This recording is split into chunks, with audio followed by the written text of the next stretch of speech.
چالو ہوگی؟ شروع کرو. جب چالو ہوگی میں دوسرے. جی ہو گیا.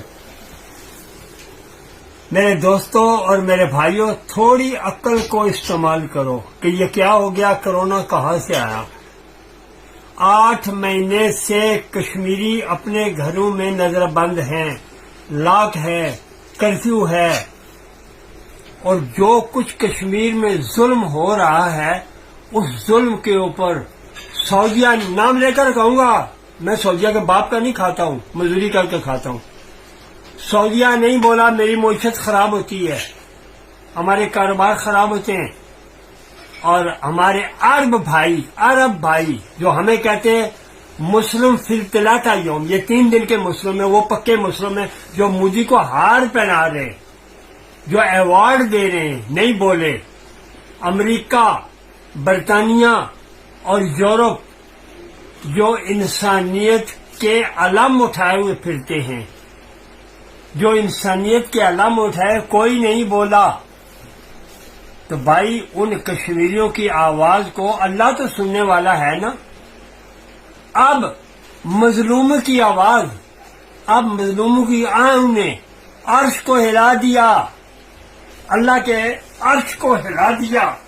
اب ایسا کریں، اب لے آئیں اپنی معیشت، لڑ لیں اس چھوٹے سے کرونا سے. کچھ بھی نہیں ہوگا، تم غرق ہو جاؤ گے انشاءاللہ.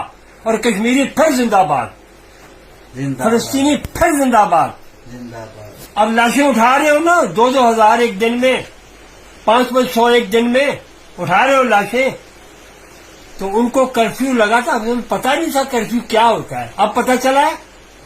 میرے رب نے پوری دنیا پر کرفیو لگا دیا. نکلو نا باہر، پتر لگے ہو، باہر نکلو، پتا لگے ذرا کرفیو کی شروع کر دے.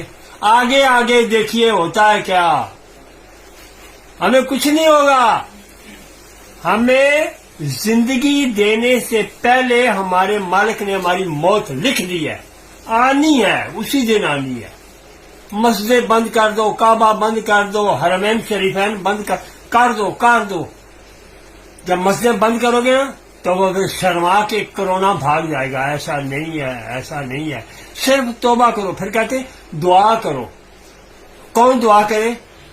وہ دعا کرو جس کے اندر رزق حلال ہے، اس کی آواز عرش برین تک جائے گی.